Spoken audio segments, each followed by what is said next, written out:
Hey, what's up, everybody? BroTrio here, and E3 2021 has finally concluded. Hi. It was an experience, not the best experience, but we'll get into that. We're going to go through the conferences from least enjoyment to most enjoyment. We're going to just blast through the ones we don't have anything positive to say about, because we're not going to harp on it too much. But we're going to start with Take-Two Interactive. They no games. It was only talking. Why? Yeah. They didn't show a single game as I far don't as I'm aware. understand why they brought a Q&A to E3. Yeah, it was... But yeah. Bandai Namco. One game. And then talking. Okay, but they showed off Elden Ring a few days before. Yeah, that Unless was... I'm mistaken and that's not Bandai Namco. I'm pretty sure it is. Yeah, It was also part of IGN's Summer of Gaming before E3, but not quite E3, or maybe it was. We're not really 100% sure. The Elden Ring would have been a big enough deal where Bandai Namco showing it at their conference seems better. But even if you lump them in together, it's still Bandai Namco showing off two games and then talking for like 30 minutes. So, moving on to Gearbox, also showed their thing before E3 or during, whatever. One thing, and then showed a little bit of teaser stuff for the Borderlands movie. That was kind of cool, but... But why? And why then, do you have a trailer and then you show it a couple days in advance and then show it again? Maybe, I think it leaked and they were getting ahead of it, maybe, or who knows. Could be, but it's just weird.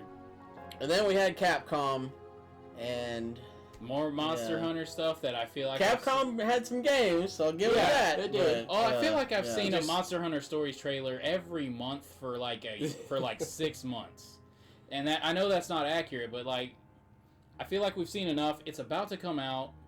It's fine. It's okay. Like, we're Monster Hunter fans too. Yeah. So like we're getting stories. We're excited for it. We're just tired of seeing it. And then they were like, we're going to tease this Capcom collab, and then it's just more Monster Hunter stuff in Monster Hunter, which is like, is that really a collab? I know it's two separate games, but I mean, yes, when you say also no. I know, but when you say a collaboration, I know, Monster Hunter to me is not the Monster Hunter crossing over into itself is not the first thing that's going to cross my mind when Monster Hunter has crossed over with everything from Pizza Hut to Final Fantasy.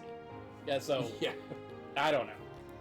But anyway, and good lord, Phoenix Wright's cool and all, but that is not a game to just watch to me. Yeah. That is basically that's like a visual novel kind of thing, I guess. It's just talking. And then we were half asleep by the time that was over. Then they put the final nail in the coffin. They were like, all right, it's esports time. And they were like, are you kidding me? Oh, my God. No stinger at the end or anything. It's just like, let's talk about our esports. So you're like, okay. Oh, my God. So, if you don't have anything good, don't say it. So we're moving on to indies. We said a lot of bad, though. We did. Because indies had some that we actually are excited for. We have loved indies since this recent indie boom in the industry. And there are some good ones. And one that really stood out to me was Unmetal. It is clearly an original NES Metal Gear clone, but comedy. And it just looked absolutely hilarious. Like, what was that? Another cat! That trailer was very funny. It was very well put together. And hilarious as all hell. I can't wait to, see more about it. Hopefully it has a demo so I can play it. Because I don't quite remember how the NES Metal Gear is played. But, I'm anxious to see the humor of that game. That might be a watch game for me instead of a buy game. But we'll see what happens. Fire Girl looked really hot. That looks like a fun game, and it's not one you would think of describing it saying that would be fun. Like playing as a firefighter. When you think about it, that does sound fun, but I would have never thought of that as a game. Yeah, 2D platformer, Metroidvania, maybe. Yeah, fire game. 2D Mario Sunshine without the pollution, basically, or the pack. Because the forest fire scene, that looked amazing. Yeah, it had the whole Octopath thing where it was 2D, but had really cool, good lighting effects and stuff. The fire looked really good, which it should. If it's all about fire and stuff. But that game definitely caught our attention early on. Another one that I thought looked really interesting was Life Slide. again, like we said about Fire Girl. Yeah, it's a paper airplane exploring game. Yeah, like I would have never thought controlling a paper airplane would look cool, but it did. And you get different types. You can get the half-assed one that I used to make, or the precisely cool folded one. Yeah, I'm guessing they're going to have different abilities. I would hope so. They didn't really tell much, but it looked like a nice chill game and a good time. I hope you can fold yourself and make custom airplanes. That would be interesting. Yeah. When it's done right, stealth is fantastic. I love it. And Origami 2 looks like it's doing it right. I never played Origami 1. Maybe I should. It looks really cool. It looks like Tenshu. Yeah, it looks a lot like Tenshu. I'm into it. And then moving on to Ubisoft. Ubisoft had a little bit to show off. Yeah. And it was mainly Far Cry 6, which, my God, Yeah. I was sold on this the minute I saw Juan Carlo Esposito was in it. Oh yeah, and no complaints about that. Yeah, my God, that guy's guy's like, how is he not in more? He's Grand Moff Tarkin. He's Gus Fring. Like, good God, this guy has the acting chops, and now he's the main villain in Far Cry. That's one of the. It's similar to Monster Hunter to me too. It's like Far Cry 6. I'm like, yes, I get it. I've seen a lot of this, but also it's freaking Gus. So like I'm just watching and I'm enthralled. To be fair, Far Cry seems to be showing us something new each trailer. Granted, we had the Ubisoft trailer and then the Xbox trailer. They were virtually the same. But like the first one is just a cutscene of El Presidente giving his son a live grenade. And he's like, you hold this and you learn about life, boy. And then the next one, we just cut to Danny, who is our new protagonist, and she's a freedom fighter liberating people with like this weird mortar jetpack, and there's a dog with no legs that's all happy in his wheelchair, and it's just like, okay, Far Cry has always been pretty like action goofy, but we're really steering into the action and the goofy in this one, and I'm all about it. Then they added to it with like a villains mode that you can play. Yeah, and I would have never thought that would happen. Bringing a Blood Dragon back. Yeah, they added a lot to it. It wasn't just like, oh, more Far Cry. It was more Far Cry, but it was different from just like only Far Cry 6. Right. And Mario Rabbids Spark of Hope. I bought Mario Rabbids Kingdom Battle. I have not played it yet, but I'm still excited about Spark of Hope. I'm pretty sure that dark figure in the background's Rosalina. She possessed, but we will see how that works out. That'd be interesting. It looks fun, interesting. And it looks like they're branching out a little from only Mario-inspired things. Yeah, we had that weird, like, spiky green and black-haired rabbit, and... Oh, yeah, the badass one? That's Wario. Even in the Nintendo Direct, when they showed it, they were like, who are you? And I was like, okay, I guess we're not supposed to know. Cool. I think it's Mr. L. And Could be. And one thing that surprised the hell out of me was the Avatar game. Yeah, I assumed that wasn't going to happen. Yeah, because movie tie-in games really haven't been much of a thing like they used to be.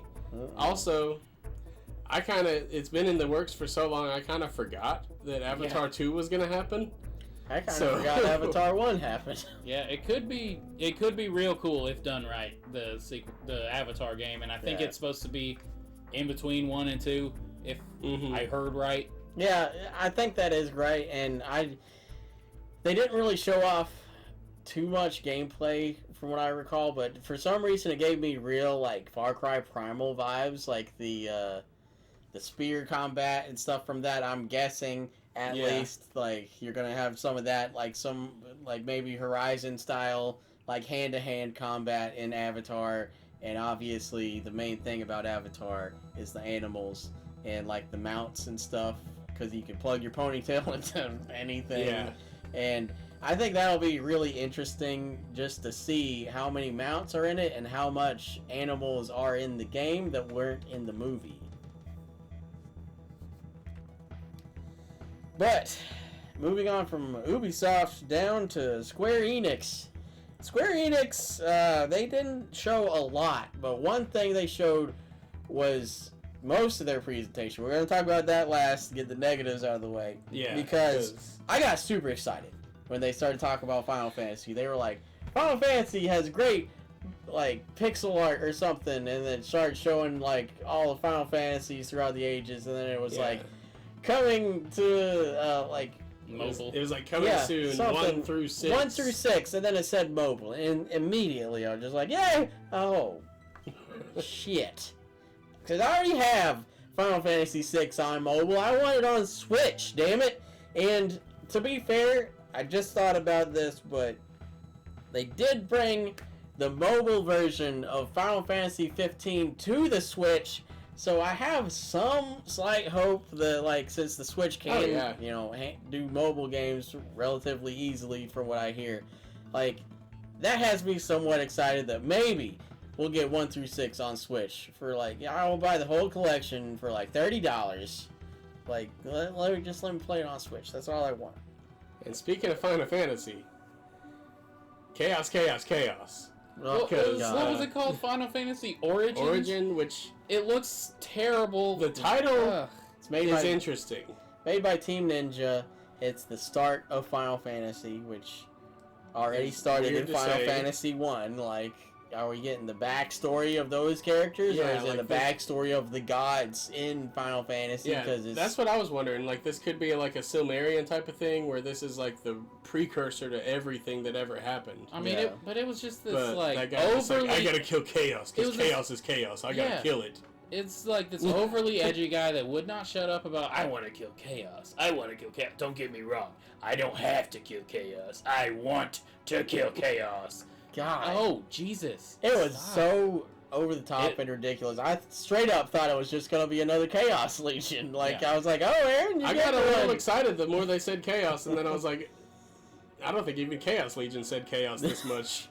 No, they totally redeemed everything that we just complained a little bit about with Guardians of the friggin' Galaxy. That game looks awesome. Yeah.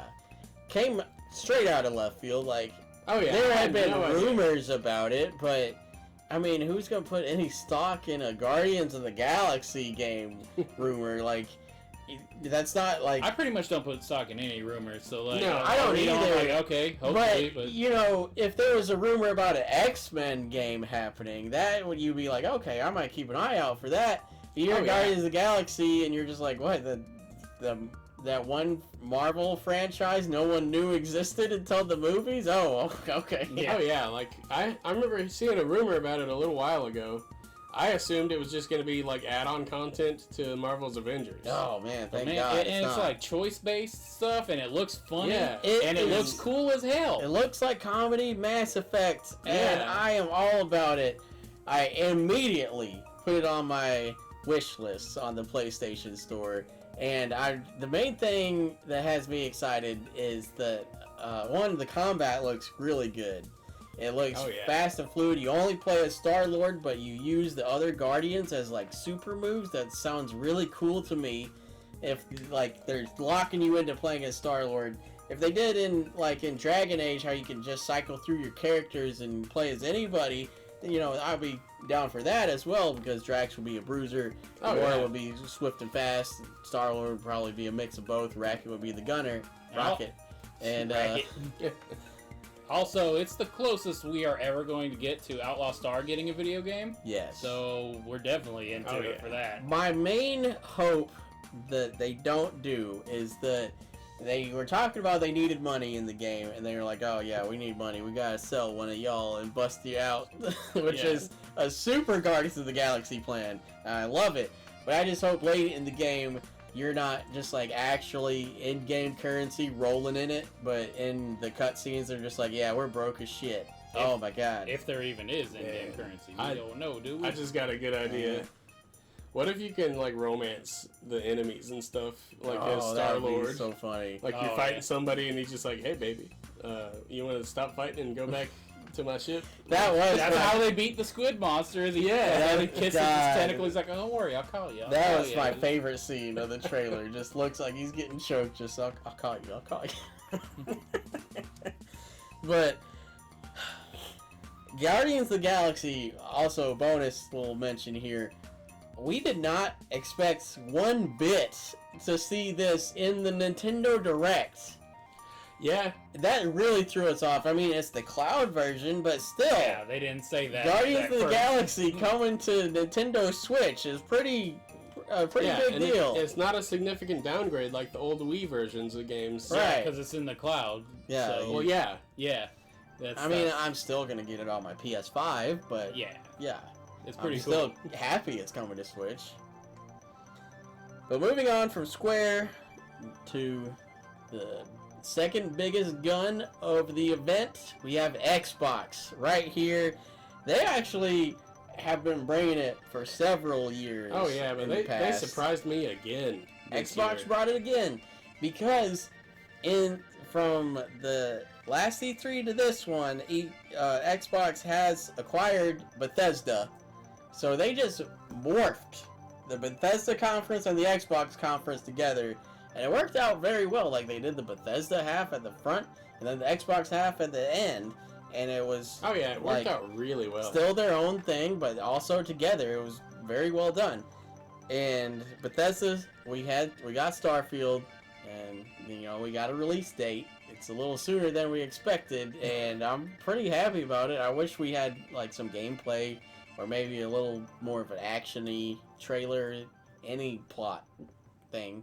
Whatever. Anything, pretty much. We know it's in space, and you're exploring, and there's a clock. Yeah. And calendar, and that's about all we got. Then, of course, they had to bring Halo. We were wondering if they even were going to bring Halo at first, but they did. They brought Halo. And it looks real good. Yeah, it does. It's also coming out this year. They said holiday 2021, and that's a very big plus for 2021 because Halo. What's it called? Infinite. When Halo got pushed, Infinite. when it got pushed back last year, everybody was like, "Well, why should I even bother buying an Xbox?" Yeah, now you're kind of getting a reason to, even though it is still on the previous gen consoles. Like it sounds like it's mainly going to be optimized for the next gen console, so it's a little more reason to get one if you can get your hands on one. But Halo, it just looks like more Halo, more or less, like, which is always good. Halo's very fun, and now you have a grappling hook to add to the fun. Like, my God, that grappling hook looks ridiculous. They're like grabbing weapons out of the air, grabbing themselves to a vehicle and hijacking it. It looks ridiculous. Picking up those glowy battery things. Yeah, the fuse coils. They're explosive. You grab them, throw them, shoot them, bam, it's done. We also saw a game we didn't expect to get as excited about because it's already out, but they showed off Among Us, and they announced the 15-player lobbies are coming to Among Us, and we all just lost it. We love Among Us. That was very exciting news, and I don't know why it hit us as hard as it did. We normally play with a group of about 15-ish. So Roughly, sometimes we have to make 2 lobbies. Sometimes we just, pop in and out take turns. But now everyone can pretty much play. Yeah. Yeah. And we care more about... That was always our biggest complaint. We didn't care too much about the maps. We only liked the Skeld. Like, the other ones are cool, but the Skeld is where it's at. The new one seems pretty cool. We haven't gotten into it very much. Not too much, but after Among Us, we got to see some Sea of Thieves, and it was the most obvious crossover ever, but yet we never thought it would happen or suspected it would, like, well, it's one of those things, like, it was so obvious that we overlooked it. Yeah. The possibility Pirates of the Caribbean crossing over with Sea of Thieves. Pretty cool. I've really never cool. played Sea of Thieves, but that is pretty cool that Pirates of the Caribbean is coming in. I'm gonna look into, maybe seeing about getting it when I get my Xbox to play Halo. Oh yeah, because I got excited when he was like, "Oh yeah, Davy Jones is here, by the way." Yeah. And you saw the ship come up, and it was just like, "Oh, I might want to play this game." Mm-hmm. I'm not even sure how Slime Rancher plays. It looks fun and delightful, but I need to look more into it. But so far, I'm into it.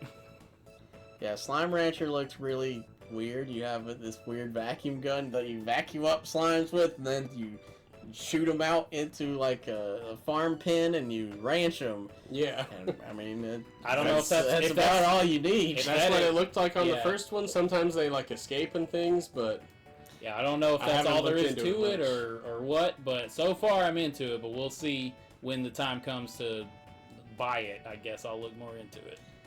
And one of the funniest moments of the whole damn conference to me was in that, I forget the name of it, the Honey, I Shrunk the Kids game. Grounded? Grounded. Yeah, Grounded. When they showed off the spider update, and they were like, Oh, yeah. by the way, if you're arachnophobic, you can turn on arachnophobic mode, and he's just like a blob. Just takes away the legs and eyes. Yeah, that was really funny. So now we get to move on to the part we were most excited about. Everybody who knows us knows we're massive Nintendo fans. So obviously, we're most excited for Tuesday for the Nintendo Direct. And it did not disappoint. No, so, not even. Starts things off with Smash. I love it when they start off with Smash. It gets the anticipation and obligatory reveal out of the way early. It's great. They didn't do the whole Smash logo cutting thing to let us know it was it. It just went right into it. I loved that. It was Kazuya from Tekken. I also loved that, and they went super comedic in his trailer, throwing everyone off the cliff. Oh my god! If that's not his final Smash, I hope it's his victory screen. I really hope. It seems like the multiple devil lasers or whatever is his actual final Smash, but I really wish he just picked him up and threw him off a cliff. Yeah. And we got more news on that coming. I think it's like 1 week or 2 weeks. 28th or something. Yeah, something like that. It's coming out soonish, so we'll see more Kazuya in the future. And then we got the cloud version of Guardians that we already talked about. That's cool. We got to see, what was it called? Super Mario Party All-Stars, I think it was. Something like that. Superstars, maybe? Superstars. Yeah. It's interesting that they're doing it. It's not a new Super Mario Party.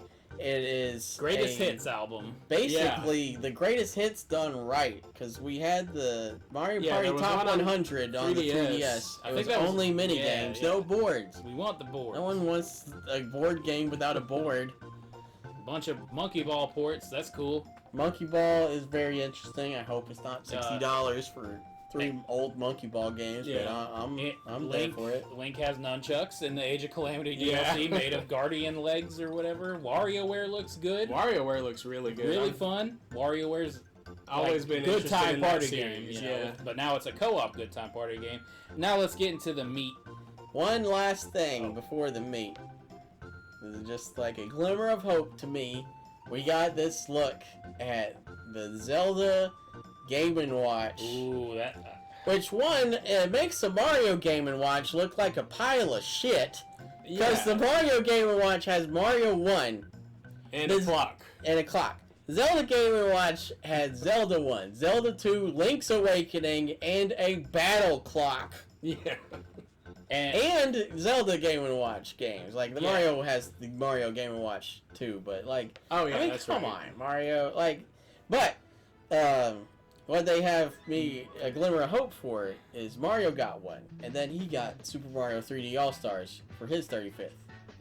Zelda's 35th is this year, as you all may know, by keeping up with our channel, channel and our videos. We do one Zelda video a month this year. It has been so much fun doing it, and we're really hoping that this Game & Watch is just like, hey, Zelda 35 is still happening. Stay tuned for later. And I'm probably just way reading into it and getting my hopes up. But damn it, I want it so bad, I'll take whatever I can get. Oh, yeah. Another one before the meat. Is Skyward Sword buttons only, but only in handheld? Yeah, they keep phrasing it that way. But that might not necessarily be the case. That's what they did with Mario Galaxy, and I'm scared. Like, why? We'll find out in a month, but why not just get, if the button controls are there, the Pro Controller can do it. That doesn't make any sense to limit it like that. Doesn't make any sense to me. But that's like the only negative out of the way. Meat! Metroid Dread! Oh my god. They made it real. It was a meme in the Metroid community since like what, 07? Yeah. Oh my god, but it's real. Metroid Dread is real. And it's soon, too. Didn't they even take the Project Dread scan out of like the re-releases of Metroid Prime 3 or something weird, so it was like double dead? Maybe that was a rumor. That. I think they reworded it. Maybe that was a rumor, I'm not sure, but it was, that thing was Metroid Dead. But then they brought it back. They knew the name meant a lot to the fans, because they listen sometimes. Yeah. And Metroid Dread. It looks amazing. It's Metroid 5. They said it's going to conclude the saga that started with the original Metroid. Yeah, that's a big one. It's going to conclude the 2D Samus saga. I don't know if Samus is dying or if, like, you know, what's happening. Oh, they didn't say conclusion to Metroid. They said conclusion to 2D Metroid. Well, yes, but if it's the conclusion... So Prime 4 could be further in the future than we're thinking. Samus, I don't know with her whole fusion suit how well she's doing, but, I mean, she's half Metroid now. She's, you know, slightly mutated and all that nonsense, so maybe she's willing to go out guns blazing. And I hope if it happens, that's how it happens. But you're fighting these weird robots that are impervious to all damage, and they're really creepy and sneaky and chasing you down the whole game. It looks very, very intense. And it's like they took the Samus Returns engine and just cranked it to the maximum capacity and then put it on Switch. Yes. So it runs smooth. The combat looks great. You have 2 different counters, a kick and a punch. Oh yeah, that kick looks awesome. There's so much options that it looks like this game is going to give you. The suit looks really cool as well, as white, red, and blue. It's a very cool color scheme, and you fight this weird monster that turns invisible, and then and Nintendo knew this was a big one because it was like a third of their whole thing. You got the Metroid Dread trailer. It's coming out in October. And then we not only got 1, but 2 Treehouse segments dedicated to Metroid Dread. We got a developer interview giving us the history of Metroid Dread, and 2 amiibos for Metroid Dread. And it's out in October. Yeah, that's the biggest. How did they sneak that up on us? Like, there were the rumors that we were getting a new 2D Metroid for a long time. Yeah, but those have been around for years. So everyone was just like, I'll believe it when I see it. And we just saw it, and it looks amazing.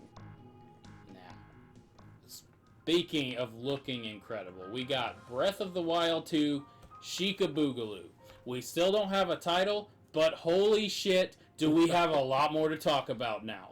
Coming out in 2022, hopefully like March, the day Breath of the Wild came out. That would be cool. That would be interesting. Yeah. And the main thing to me is we got to see gameplay on this trailer. Gameplay. Yeah. Good gameplay. And interesting combinations and upgrades of previous ideas, like the Talus that has a fort built on it. Yes! The Bokoblins have built a fort on this Talus. They even built a little wall around his little weak spot, stone abrasion, whatever the hell that thing is. Link's lost his arm now. Yeah. He's got a fake new one. Ganon is back and he's pissed. The castle floating, and are we in Skyloft, or are segments of Hyrule floating up, or is it something different entirely? We have no idea. Yeah. New outfits to see. Link has very long, luscious hair in one scene of the trailer where he passes through a bridge. Yeah, and he just swims right through it. Yeah, I'm not like sure. Like a street shark. What the hell? What? Yeah.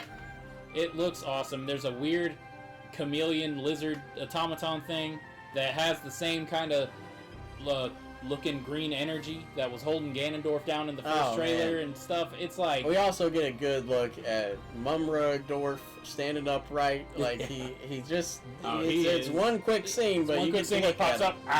And that's it. No more Dorf, but Zelda falls out off a cliff. She's dead now. It's over. Legend of Link now. Yeah. But, no, she's probably not dead. No. But, good lord, what an amazing looking game. Yeah, we spent most of today just analyzing that trailer. We got our breakdown out as soon as we could. We did the same thing for the last trailer. So much fun doing another breakdown again. But E3 this year was... It was okay. I mean, not the greatest ever, but not not the worst. There's always negatives and positives with E3. Yeah. Yeah, Nintendo brought back the hype a lot, but a lot of this other stuff was either bad or underwhelming. Yeah, Xbox and Nintendo saved it. Before Nintendo, we were excited about like 3 things. Now we're excited about like 6 things. So that's a positive.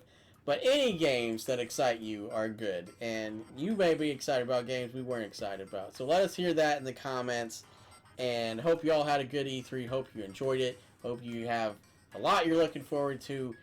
Most likely it's landing in October 2021, because like my God, October's going to be a rough Start saving rough up month. for October. Yeah. Dread! That's the end. Okay. Go check out our reactions and stay tuned to BroTrio for more content.